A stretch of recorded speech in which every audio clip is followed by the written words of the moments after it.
好，请我们打开何西阿书第3章，在1058页。我们休息了2个礼拜哦，所以我们还是1到5节，我读上半节，大家读下半节。好，第1节，耶和华对我说：“你再去爱一个淫妇，就是他情人所爱的，好像以色列人虽然偏向别神，喜爱葡萄饼，耶和华还是爱他们。我便用银子15舍客勒，大麦1赫梅尔半，买他归我。我对他说：你当多日为我独居，不可行淫，不可归别人为妻。我向你也必这样。以色列人也必多日独居，无君王，无首领，无祭司，无柱像，无以佛得，无家中的神像。后来以色列人必归回，寻求他们的上帝耶和华和他们的王大卫。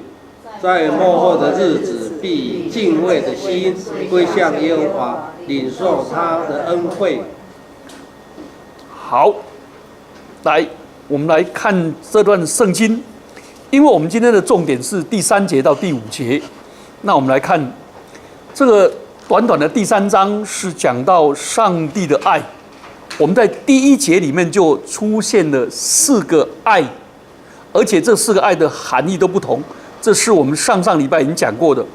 那他用何西阿对歌妹的爱来表征上帝至高的爱，同时也从第1章开始，我们从第1章开始到了第3章，突然发现什么？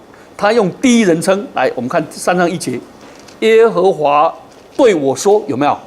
他用第一人称，然后呢，你有没有发现第3章在这里把何西阿的人生的悲剧做一个了结？我们在第二章的在这里做一个了结，所以第3章用我就增加了那个人性跟悲情。好，为什么？因为本来照律法的规定呢，那个妇人离开夫家就不可以再回去丈夫那里、前夫那里，前夫也不得再娶她。这是《申命记》24章1到4节，圣经上这样记载。何西阿要领回离去的妻子，在法律上是不准的。上帝的话语、律法是确实不准，尤其是妻子不贞，他更做丈夫的更不可以把她要回。但是上帝竟然违背他的律法，叫何西阿去做违背律法的事。所以我们等一下来探讨这个爱，这个爱。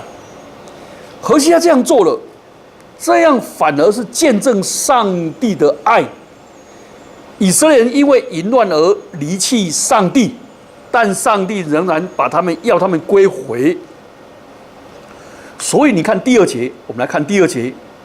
第2节的那个命令呢，上帝的命令呢，其实是非常难顺从跟回应的，因为何西阿的妻子在法律上，在犹太人神圣的上帝神圣的法律上是不可以再寻回的，所以他必须用金钱去买。所以第2节就暗示我们，他的妻子歌妹已经变成女奴，所以他才用奴隶的钱、奴隶的价值去把它赎回，成为奴隶，或者成为别人的妾，更可能是归巴力的神庙，做巴力神庙的信奴。信奴是我们讲很难听呐，那个时候叫做神女呐，你知道吗？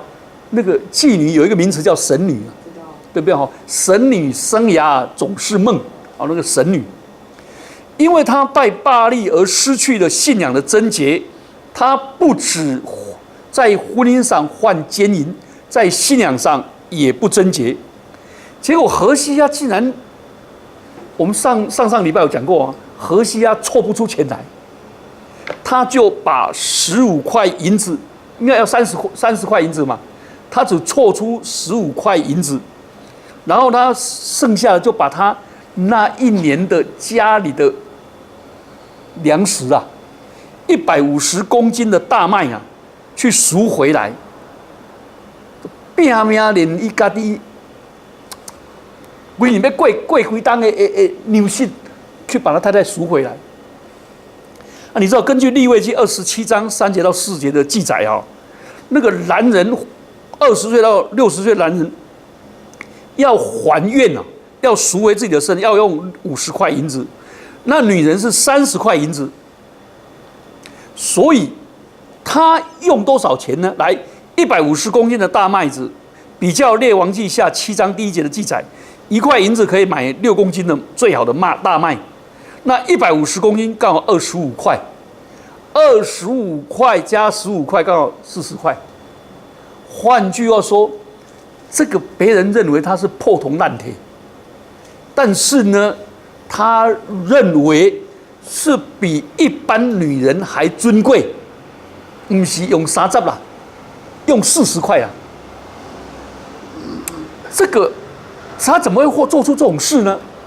表示上帝爱我们，爱到一个地步，我们这些这么不值的人，上帝用他的儿子耶稣基督的宝血把我们买赎回来，用在十字架上的爱把我们救回来，是超越一般人对我们的估价。这里是这样做了。好，所以我们在这里来反省3件事情。我们把上礼拜的做一个总结，我们现在讲的都是上礼拜的，我们做一个总结。第一个，证明上帝的爱，至高无上的爱是超越律法的，这一点我们要注意。上帝的爱是超过律法的，我们这一些人，上帝的爱超过我们重过犯，我们这些人犯罪，按着定命犯罪的必须死。但是上帝愿意拯救我们，所以当何西阿被上帝命令去爱，再一次跟哥妹结婚，而且还付这么大的聘金，拜托啊，聘金一生只付1次啊，怎么还可以再付第2次？而且第2次还付的比第1次还多，这怎么可能呢？你知道他面对一个可怕的绝境，这个绝境是什么？上帝呼召他去做，他不得不行动。但是上帝的律法又禁止他去行动，这两难啊，对不对？两难啊。所以按照古代的律法，人与妻子离婚，他这个妻子跟他再婚过，或者跟人家有发生的关系以后，他前夫不可以再娶她回来。上帝为什么要何西阿违背律法呢？爱是超越律法的，同意吗？耶稣基督有没有这样做？请问那个麻风病人来到耶稣面前，耶稣可不可以去摸他？不可以啊，那个是不洁净的啊。耶稣却去拥抱他，爱是超越什么律法？请问浪子回来的时候，他老爸有没有说操迷摸去给我洗澡？有没有？去做苦工？没有，却拥抱他。所以，你有没有发现，上帝为何叫何西阿违背律法？爱是超过律法的。律法如果居先，就没有福音。上帝的爱超越律法，超越审判，就像何西阿在爱的催促下超越律法。上帝也在旧约里面就把福音就这样告诉我们。所以旧约中隐藏上帝爱的福音。如果律法是唯一的标准没有一个人可以得救。所以今天那个佛教徒、道教徒，我们是非常的同情，因为他们肯苦修，那个志气值得佩服，但是其实做不到。如果真的做得到，那就不需要福音，就不需要赎罪。所以上帝也就不用差遣他的独生爱子来拯救世界。所以同样，何西阿也不能去赎回哥妹，因为只有律法才为先嘛，对不对？可见他的爱超越律法，所以上帝的爱是无限量的，律法是随着爱去构成的，也用在爱的表现，但是不能居优先地位，对不对？来，请问耶稣跟税吏吃饭，跟罪人吃饭，为什么文士跟法利赛人反对？因为文士跟法利赛人说，他们如果没有履行律法，我不跟你吃饭，我也不跟你宣讲上帝的道，我也不爱你们，对不对？啊，上帝是要我们先爱，耶稣基督示范先爱，他何西爱先爱，爱使人改变，而不是改变才得到爱。好，来，这里就有两种有个问题啊，来，如果是的爱听过吗？如果你好好的听话，我就爱你；如果你家很有钱，我就爱你；如果你考上什么什么哇，高考普考，我就爱你。这叫如果是的爱。被爱的人很没有尊严，对不对？被爱的人很没有尊严，表示你不值得我爱。当你满足我的条件以后，我的条件还有，如果不完，这样了解吗？啊，一生都在追赶，所以中国式的爱都用那如果式的爱。如果你给我光宗耀祖，这个如果式的爱。好，另外一种爱叫因为式的爱，因为你跟我很投缘，我爱你；因为你很听话，我爱你。因为什么？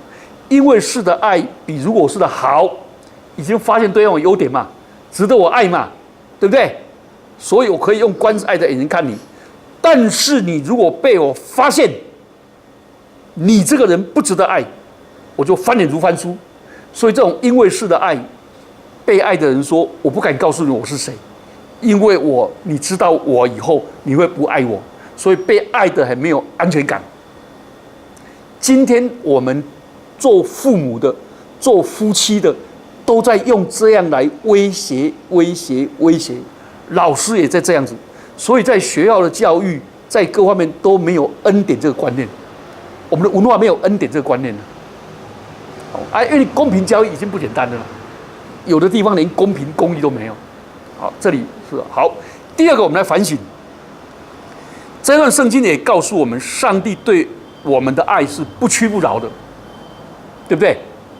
因为我们上礼拜讲过了，何西阿的儿女呢已经长大了，你背弃我，我上次有讲过台湾最近那个老人被家暴的很多，而且呢，这家暴的都有个特色，99.99%都是老男人被家暴，老妇女没有被家暴，为什么？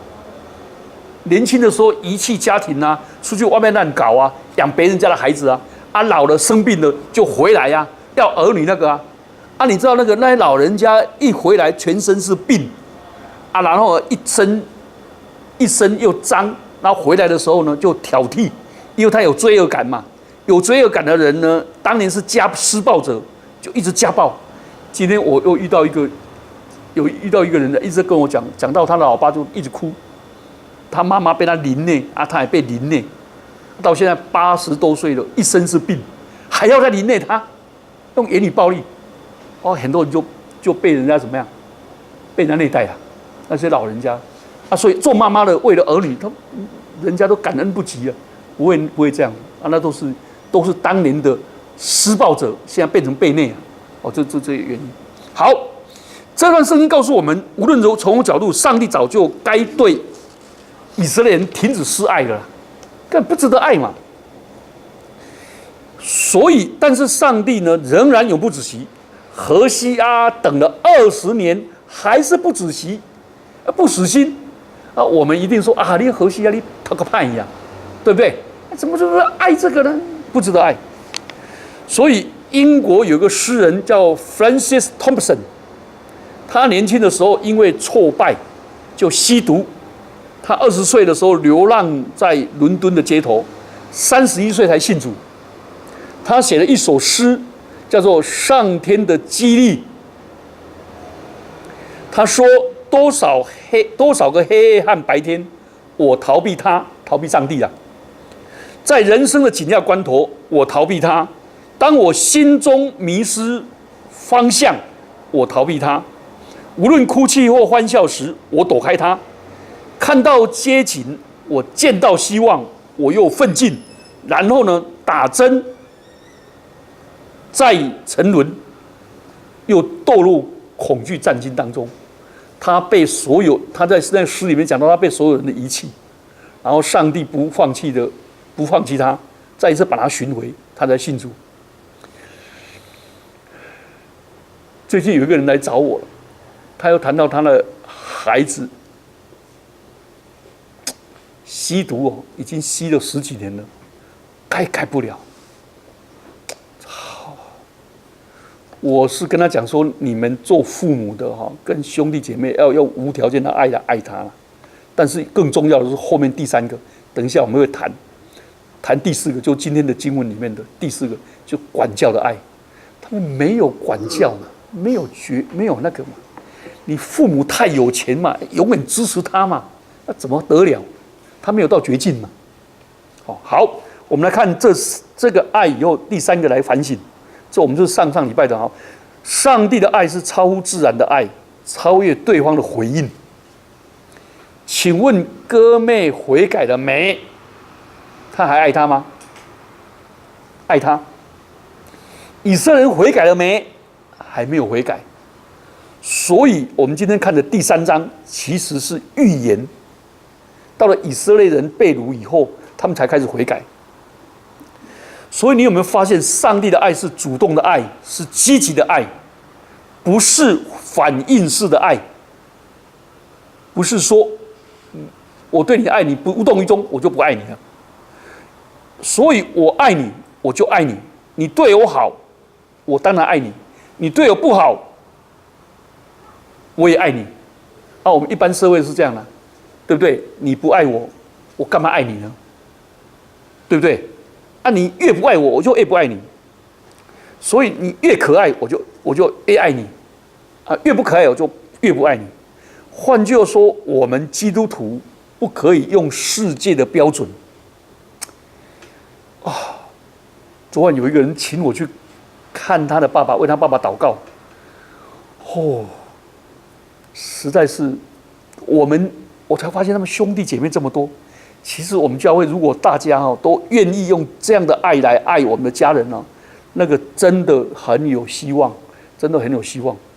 真的太多实在不可爱，故意胡闹。昨天我去看那老人家在胡闹，我就跟他胡闹一下，那就整个就安心下来了。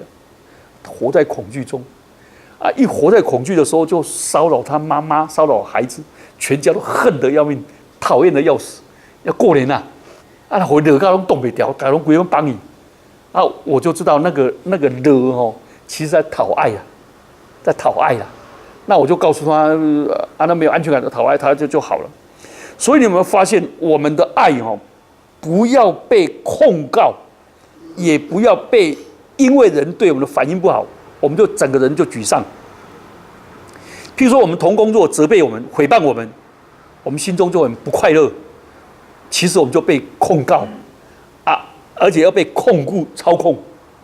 你知道魔鬼是专门在上帝面前控告我们的，这在启示录第12章。请问什么时候魔鬼什么时候控告我们？他是作业在上帝面前。换句话说，魔鬼控告我们是夙夜匪懈，死情死勇，一心一德，贯彻始终。就永远这样子控告我们。那我们太容易因为家人被伤得最深，跟教会的同工伤得最深。你说我好，我很感恩；你说我不好，我也很感谢。我不受外力超然，就是用这个何西阿这样来应用。所以，上帝的超然的爱如果在我里面，我就不用反应式的爱去爱人。我的爱胜过别人的诽谤、别人的鄙视。所以过年这几年，我也打几通电话。我专门打给谁，你知道吗？打个我以前牧会人，有一些人对我非常不屑的人，了解吗？百般逼迫我的人，我还是打给他，跟他问好。好，容易不容易打？这么久了，哪记得？记得电话？没有，我还是记得，我还是追踪一个一个打电话感谢他。他们还是很快乐啦，很快乐。反正伤害人他们都忘记了啦，被伤害人都记住了。我们基督徒要以善胜恶，这种感恩呐。因为耶稣说，你们要完全像你们的父完全一样，因为他叫日头照好人也照歹人，降雨给义人也给不义的人。何西阿爱那不可爱的，我们也要用这样的爱来爱我们的家人、我们的儿女啦，才可能把他们爱挽回啦。最后，我们来谈第4点，今天的主题：爱超越律法，但是真正的爱有管教跟纪律，有管教跟纪律，有 discipline。好，第3节、第4节、第5节都是。我们现在来看第3节，来，请大家看第3节哦，眼睛看第3节。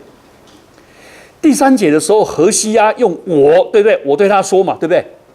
这是全部的那个何西阿书第11章里面唯一他对哥妹亲自讲话的唯一一次。你一讲太太给他伤得太大声了，伤心伤太大了，他要控诉什么都不断，都叫他儿子跟女儿去控诉，了解吗？这一次他直接对他说：“我叫他不要再当妓女了，也不要当人的性奴了，要安分守己，跟我住在一起。但这段时间我不跟他同房，我买赎他得自由以后，何西阿跟哥妹各自隐居许多时间、许多日子，借着分享独居的寂寞，重建他们之间曾经有过爱的亲密关系。”不是，这个是很不简单啊。你看第3节，他说：“你当为我独居，不可行淫，不可归别人为妻，我也必这样。”你有没有发现，这第3节这些条件是他们要恢复关系暂时的指导原则？这是爱里面有约束，爱里面有管教，爱不是滥情。那天那个妈妈来找我，那个弟兄姐妹来找我，我心里面是很难过了。我实在很想跟他讲说，你如果再这样纵容，你的孩子没有救了。我从认识他到现在已经十多年了。你知道那个吸毒花债多少钱呢？王明石牧师跟我讲他的见证我是很感动啊！这个牧恩之家创办人，你知道他吸毒吸到海洛因，花掉他爸爸11间透天房子，11间呢，总共花掉3亿。他爸爸住在医院里面呢，他还拿刀子在 ICU 的时候拿刀子逼呢，钱拿出来了，不拿出来我整个那个仪器把你拔掉了。这样的人好像没有救了，最后他走到绝路，还是信主了。所以他信主的时候，牧恩之家我就一直纪念。我到台北的时候，我每一年想办法募款，都寄到牧恩之家，要关心他们。你知道他意思是说，我为什么把这些人带来以后，真的要2年，要1年10个月？他说我们就是要约束，整个生命要重整。好，那何西阿呢，就叫他跟哥妹重整。你有没有发现这些条件呢？哥妹的行动受到严格的限制，而且一段时间，讲得很具体的一段时间，要恢复关系的指导原则，你知道限制，他要跟何西阿一起住，但是禁止他跟其他人在往来，但是他们不能发生任何的夫妻的关系。他用的那个留住这个动词就是那个孩子出生以后等洁净的时期利未记12章4到5节了。所以他要禁戒，导致他其实他那个就是很典型的性上瘾行为我们知道喝酒有酒瘾嘛，赌博有毒瘾嘛，网络也有网络上瘾嘛，那个上瘾都很辛苦。他以前是那个性上瘾，所以他就禁戒那个导致他情欲的奸情，包括何西阿在内，他也跟他停止。所以不可归别人为妻，意思是不可归任何人，而不是另外的人。我也必像你这样子。所以何西爱同时禁欲，所以这个等待这个禁令是要完全恢复关系以前的展望，先这个管束约束。所以他要求哥妹禁欲，婚姻内外的性行为都停止，不再跟他同房一段时间，为的是让他的妻子能够反省，能够洁身自爱，除去淫妇的心思意念。这种自洁的程序，透过禁欲，让哥妹能够完全的回心转意，预备自己成为人妻。啊，这段那个预备期，所以你会发现他妻子归来了，不可以随意归来。爱不是纵容，他要独居多日，失去一切原有的自由，那个放纵。现在的年轻人哦，真的是纵欲太严重了。我们大家孩子在读大学跟研究所的时候，就问他说：“你们要不要那个什么 cell phone？” 他说：“干嘛要？”我说：“啊，你不上网啊？”他说：“我上网，家里有电脑就好了，为什么要上网？”我说你要联络，那干嘛联络？所以我们家3个孩子都到研究所毕业才买智慧型手机。我说你为什么不买？他说我买了以后哦，那个电话啦，那个 LINE 来了，咚一声我就整个被绑住，拒绝。那现在小孩子连小学生也给他们上网，然后晚睡，不然他6日都晚睡，然后都放纵，生活不正常。那个纪律哦，你知道吗？我们都太追求说，孩子要给他快乐的童年。请问快乐的童年可不可以给他快乐的青少年？可不可以快乐的青年？然后快乐的壮年？然后快乐的老年？有没有可能？所谓快乐就是华一德 ，without any discipline， 那很危险。真正孩子能够应该是喜乐，有尊荣。那个尊荣是在纪律里面辛苦艰辛得到的成果，才是真的尊荣，不是纵欲吃啊没含的啦，看电视没含的，上网没含的，所以他们都是网络要吃到饱，这一类的观念。所以你们发现妻子回来不可以随意归来，爱不是纵容，要独居多日，而且失去他原有的自由，意思就是开始过节制。他最难节制的是情欲了，因为他已经当那个妙计嘛，天天每天都10几次嘛，那个上瘾行为。我也遇到一个学生哦，性上瘾行为，我一直要帮助他。我说如果你愿意，我们夫妻一起帮助你。他不愿意，我说你不愿意，我们谁都帮不了他，真的好辛苦。我看到好可怜，好可怜，这么年轻上瘾到那么严重。他跟我讲说，牧师，我上瘾还好呢，跟他们同时上瘾的4个人哦，2个人跳楼自杀呢，一个这样是啊。所以你不要以为上瘾人很快乐呢，他活得很痛苦。他跟我讲说，他每次做完那个事情，有那个空虚感，跟那个寂寞，跟那种摧残更痛苦，还逼他要继续再第2次，你知道吗？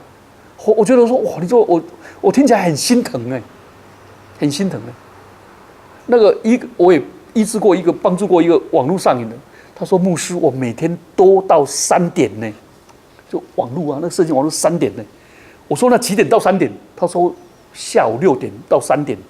我说你9个钟头？对啊。他说我9个钟头不是这样的，我已经闭着那个所有画面一直这样子，都搅扰我到快9点才睡着呢。然后睡到12点呢，2个眼睛红红来上课呢，就快点要被退学了。那个孩子前几天来看我，哇，变成好快乐，好阳光。考上那个证照以后，在一个单位工作很不错。那个陪他们走出来很辛苦，陪出来走出 discipline。我记得我带他去看那个精神科医师的时候，那个精神科医生是我以前的好朋友。他说你要怎么样怎么样，可不可以3点呢？我给你开抗焦虑跟安眠的药，你可不可以改2点，上午到2点呢？然后呢1个月后改为1点，然后慢慢调到11点。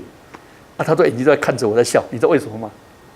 因为我把他的 notebook 拿到我的办公室了，他只能白天来了，白天的在我旁边，只有白天的时候可以做功课啊，因为我坐在旁边嘛，他不敢上色情的嘛。你知道他的焦虑到晚上7点一直在我的门口就站，牧师可不可以拿回来？后来我说不行，他焦虑到就断掉了，这样3个月断掉。然后那个1年的挣扎期才痛苦啊！那1年呢、你知道他的那个 notebook 在我那边放了2年了，放了2年，他都挣扎到他说他很想再去借钱再重新买的，对吧？他想再买，可他又不敢，就这样陪他这样过来。这个孩子不然早就被退学了。生活所以那个管教来，请问妻子归回来了。第3节、第4节这个发展这个主题了，爱的行动含着管教了。你所有爱对方都接受了，管教他绝对不想接受了，纪律他不想接受了，他不晓得爱就是纪律，所以他不是消极的限制跟禁止，而是积极的鼓励，给予希望，给予应许。所以哥妹一定骂说：“你一定不爱我了，你爱我要让我出去了。”他说：“我就是爱你，所以不让你出去。”你才不是的，了解吗？你知道他一直整天在那吵，在那闹。他说：“哥妹啊，我把150斤的大麦子都拿去卖了呢，你才不要嘞！”一直骂。他就是陪伴他。单独的时候如果一个人那个酒瘾你知道那个所有上瘾行为最难戒的是酒瘾，其实不是毒瘾，是酒瘾。最难戒的是酒瘾，很难戒。他们那种一直在说抗争，怎么抗争？你知道吗？所以他先知，上帝命令先知用行动来见证上帝的爱。爱不是只有用言语，他是用着生命的体验宣告上帝的作为。爱胜过审判，但是我不审判你，但是我给你纪律，我给你纪律。这一点你有没有发现，这里其实隐含着上帝那种全心爱百姓，他不跟他们在一起，让他们独居，好像上帝不爱他。其实上帝的爱更伟大，因为他让百姓有机会反省，知道自己的过错，知道自己的罪，这是为百姓的好处，让他有病识感，让他知道自己的软弱。尤其那个哥妹已经可能软弱到歇斯底里，可能要冲出去，可能敲破门窗，可能整个头去撞墙，可能是这样子，然后一直惨叫，然后呢跟他在一起。你们知道那个牧恩之家对于那个亵渎的人，第一个步骤是什么？找一个健康的人，里面的人跟他关在一起，关1个礼拜。关的那个房间很小，里面有厕所可以洗澡的。每天这样从那下面递饭过来，哇，那时候气得你知道吗？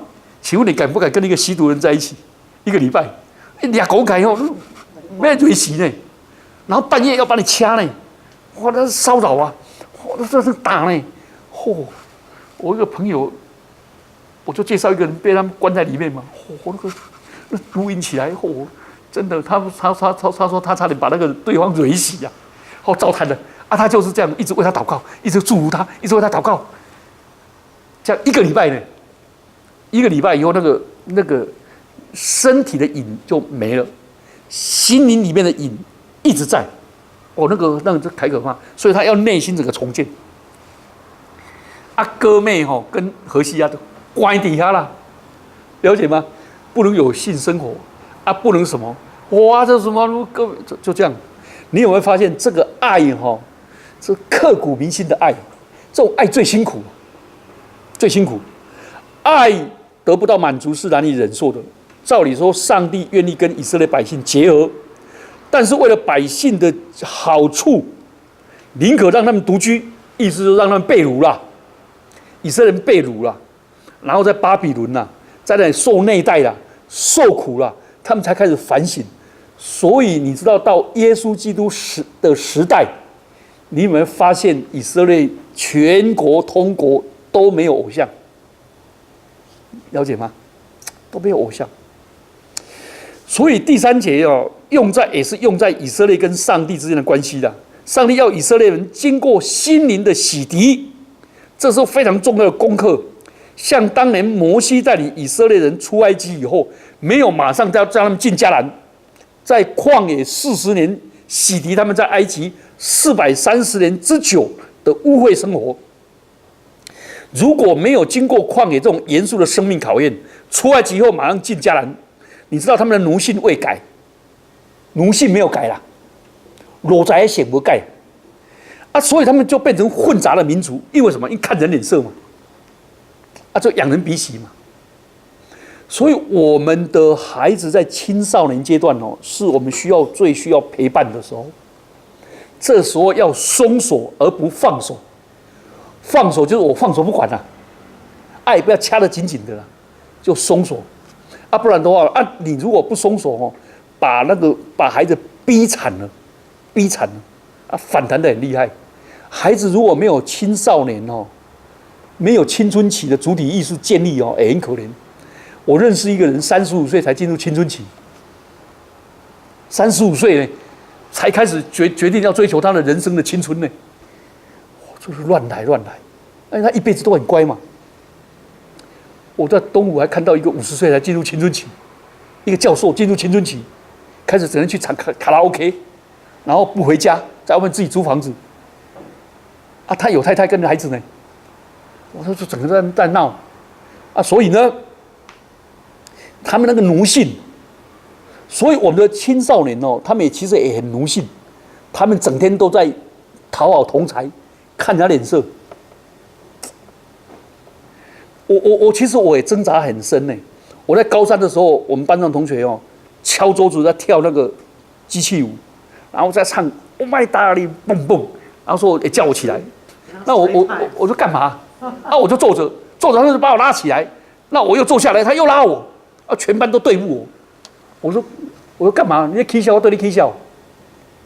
我那时候就开始说，我为什么让我的头脑成为你们的黑板，容许你在我上面写叉叉，写完了以后，最后剩下什么？粉笔灰啊，是不是？我就跟他们不一样。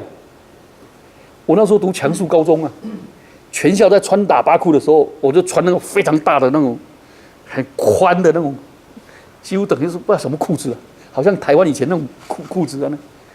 啊，他们那留披头的时候，我就理光头，啊，要跟他不一样。那时候我很挣扎。我第一年考上淡江呢，我在淡江的时候，全淡江8000多人，只有我一理光头呢。我是用那个我剃头刀，然后涂肥皂，倒刮得亮得要命。哦，亮的那时候人家在留平头的时候，我是理光头，我就故意跟他不一样，而且每天拿一把黑伞。男生拿黑伞的很少嘛，因为丘吉尔拿一把黑伞，啊，就故意跟他不一样。好，类似这种啊，那个当然没有意义了。我觉得那个基督徒是要分别为圣，另有个心志跟随主，他要做这种工作。好，我们来看第4节。好，爱的管教有第4节呢。他说有一段相当的时期，以色列人没有君王，没有领袖。他在这里讲了几个，你知道吗？第4节，其实第4节在解释第3节，因为第3节是讲哥妹跟何西阿的事。其实真正要隐含到第4节，在讲以色列人。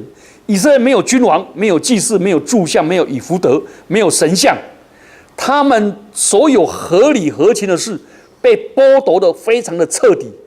任何政治军事的领袖的体系，还有崇拜的体系、异教的体系，都被扫除尽尽。那这种剥夺的目的是要他们归回跟寻求，你看了吗？第4节、第4节有没有一个归回跟寻求？要他们归回跟寻求。好，要他们归回跟寻求。第4节，第5节，第5节目的是要他们归回跟寻求。好，所以这种剥夺的动作，被剥夺的动作是什么意思？我们来了解一下哈。好，以色列人被剥夺，我们知道这是被掳后了。被掳后，他们没有君王。一个国家没有君王，就没有什么，没有国家的领导者，就是整个又恢复到士师时期。那时候以色列没有王，个人任意而行。其实呢，没有君王，没有领袖，没有祭祀，这些都是美好的东西，暂时不能拥有。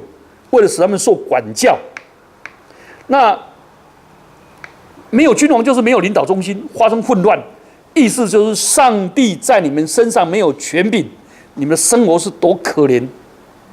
所以这才激起以色列人靠什么，才回到建立那个什么，建立会堂啊，建立会堂啊，要听上帝的话语啊，已经不再依靠那个。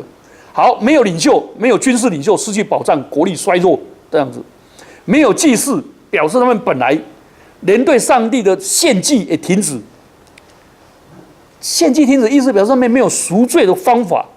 这些属于上帝的儿女，上帝所爱的人，跟上帝立圣约的人，结果无法享受跟上帝的交通，上帝也不再向他们施恩，这时候才会感受到，很像中国话所说的“养子养儿方知什么父母恩”啊。这一次过年有一个人来看我，我心里面是很难过。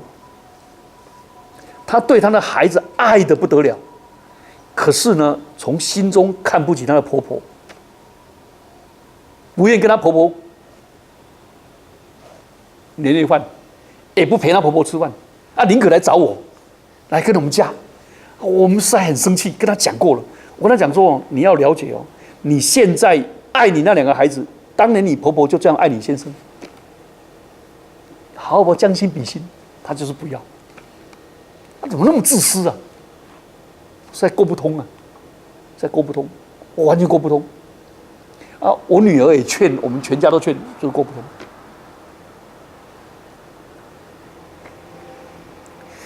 我是跟他讲说，你的信仰哦，跟我信仰不一样，真的。他一结婚哦，就离开我在台北的离开教会，他就去找到说这个教会呢，夫妻团契呢有60、70对都是很有钱的，很有地位的，而且呢，哇，功能就强，对不对？哇，主日学又很丰富什么什么。我说是啊，是啊，是啊。我们的孩子气得要命，不用这样，为什么要变成这样子？你知道那个我们基督徒到底我们的爱在哪里？所以你有没有发现，上帝让他这么没有关系无柱像？你知道那个柱像是什么吗？柱像本来是以色列人，你知道有一个人叫做雅各，他到一个地方，他在那里梦见上帝向他显现，表示上帝无所不在，他就立一个柱子在上面浇油，有没有？就在那边准备敬拜上帝，结果变成拜异族的亚舍拉的柱像。换句话，把上帝美好的恩典，却把荣耀归给异教，这好荒谬你们知道那个祭司穿的以弗得，那是什么意思？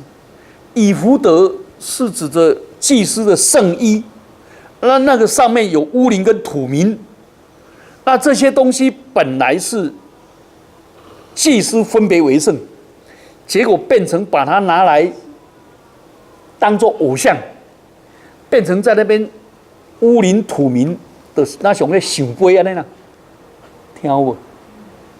想杯啦，靠杯、笑杯个想杯，就在那边探讨神明的旨意，而你付了钱以后，那些寻求上帝旨意的人付了钱，这些术数就做灵媒，就可以得到答案。这在圣经里面有很多了，还有家中的神像，就是家中的守护神，你如果得到那个以后，你就可以得家庭的继承。啊，这个呢，在谁要逃走的时候，把他老爸的神像拿走，拉结了。拉结现在的翻译哦，叫做什么秋 ？Rachel 啊，瑞秋啦。现在你看到电影里面很多的瑞秋，就是拉结的意思啦。拉秋就是啊，这些都意思就是以色列人迷信，我拥有这些，啊，这些上帝都把它去除掉。最后你有没有发现，他们最后都回到上帝的话语？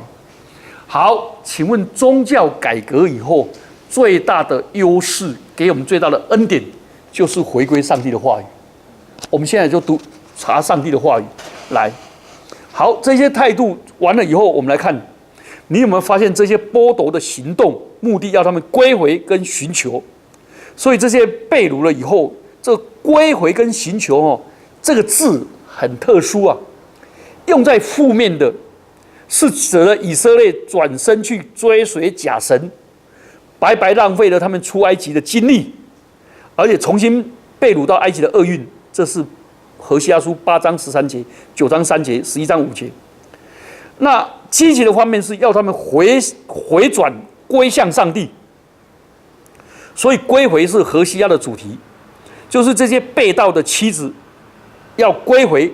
你们发现上帝用一切的办法要他们归回悔改，所以归回的态度是必须的啊！以色列人呢屡次的拒绝啊，上帝都不断的催促。所以我从何西阿书我们推演一个原理了，好，来，我们小时候有看过老鸭喝水嘛？老鸭喝水啊，那个水哦太下面太低，那个老鸭喝不到。他就叼石头，叼石头，喝不到水。结果他叼了99块石头，还喝不到。啊，他丢了前面都是黑石头，最后他气得要命，他叼一个白石头，咚下去，哎，就有水喝了。啊，那个老鸭说：“我早知道就叼白石头就有水喝了，何必前面丢99块黑石头？”请问你同意吗？我们今天哦，很多人都很焦虑。想用一种撇步，然后带我的爸爸信主，带我先生信主。其实呢，带我儿女悔改。其实这个在这里就很清楚，用那种永不止息的爱，不是那个白石头咚下去有水喝了，是怎么样？前面那些石头累积的啦。所以爱是恒久怎么样？忍耐又有恩慈。恒久忍耐的意思就是爱就是坚持到底。又有恩慈，就做有建设性的事，所以归回他们，上帝以后我们查下去就知道，上帝每次这样的催逼他们，吸引他们，他们就不理，上帝继续，这做个百折不回、不屈不挠、不卑不亢的爱，持续的爱。所以，上帝在以色列人失去了政治力量、宗教力量，不再强大的国力，被赶到旷野的时候。这种管教是必须的，所以让以色列人明白自己所需要的，也明白自己的软弱，而能归向他。很像浪子耗尽了一切所有，被生活窘迫，他就怎么样？有3个来，第一个叫什么？他就醒悟过来，有没有？然后他说：“我要起来。”第3个是于是起来，所以他回到父家中，享受他的父爱。所以上帝就让他自己觉醒。亲爱的弟兄姐妹们，我们用爱、用坚韧来等待我们爱的对象的觉醒，这是最难的功课。如果没有从何西阿书，我们去体验到爱是恒久忍耐又有恩慈，不然的话，我们就容易喜欢恐吓，然后说放弃，对不对？讲很多放弃的话，其实不要，爱是不泄气的，就这个。所以第4节、第5节，何西阿的生活再一次扮演上帝跟以色列人关系的那种角色。所以以色列人要跟上帝分离，在分离以后，上帝要跟他关系重建。哇！所以这个是很特殊的关系。所以这段圣经里面就在教导我们。好，我们再复习这段圣经里面提到上帝的爱超越什么？律法。第二个，上帝的爱不但超越了律法，而且上帝的爱是永不止息，坚持到底，百折不回。第三个，上帝的爱里面有管教，有纪律。这管教跟纪律也是我们要学习的。像我们对孙子的态度，跟我们以前对我们儿女的态度都一样，就是要求纪律。要求纪律以后，那个孩子，那个有一天那个师母跟我们那个大孙子说：“来，妈妈陪你睡觉。”他说：“好啊。”好的时候，突然哭起来，大声吼叫：“我不要！你不爱我，我不要！”他说：“为什么我不爱你？因为你白天骂我，你白天责备我，你白天给我很多的管教。”他说：“哭啊！”就师母就抱着他说：“没有，是哦，对，可是我每一个管教都爱你，我一直带着他，一直爱他，哭到这，他就平静了。”那你知道为什么会这样子？我们就缺乏爱的 discipline 后，我上次有讲过了，对孩子、对孙子一定要怎么样？蹲下来，弯着腰，抱他，说我所有对你的管教是出于爱，要不然孩子晚上还会噩梦呢，还有他睡前就哭出来，而不是半夜哭了就很惨。孩子白天都会哭，所以这种爱跟管教真的很精彩。可不可以容许我们的孩子到了没有办法让他觉醒，就像浪子的爸爸就容许浪子这样，他心中一直惦记，一直祝福他，等到他愿意悔改，我们马上迎接他，再次机会。有一次我去平基实习的时候，那里有一个师母跟我谈到他的孩子，他的先生是多伦多脑神经外科的名教授。他的儿子说：“爸爸妈妈，你们根本不爱我，你只爱你的病人，你真的不爱我。”气得要不然他孩子读到15岁国中毕业，不读高中，不读大学，就从多伦多跑到那个北极然后就去滑木，一滑木就滑到多少岁？滑到21岁。他说：“我回归自然，我不要像你们这种过了不自然的生活。”等到他老爸死了，他们就天天为他祷告，流眼泪，都要祷告。等他老爸死了，这个21岁的男生就回来，说，还体会他爸爸妈妈真正爱他，他才决定要读大学，读书了。读书的时候，他同学已经读大4了，21岁大4了，大3、大4了，他才读高1。结果因为他爸爸就开刀的时候生气梗塞死掉了嘛，被主接走了，他就还这样 OK， 你知道吗？这个孩子也竟然用了5年把他大学跟高中就读完，然后再读医学院，所以他慢了很多年，这样总共花了10年才读完，毕业已经31岁了。他的妈妈就跟我讲，想起来好像很轻松。如果是你的儿女，你会不会快抓狂？了解吗？父母亲都是教授，结果儿子是中辍生，那种等候、那种爱、那种坚韧。然后他孩子每次回来，从来不会跟他讲说你什么时候给我户税，从来不讲，就抱着他爱他这样而已。很累很辛苦这个。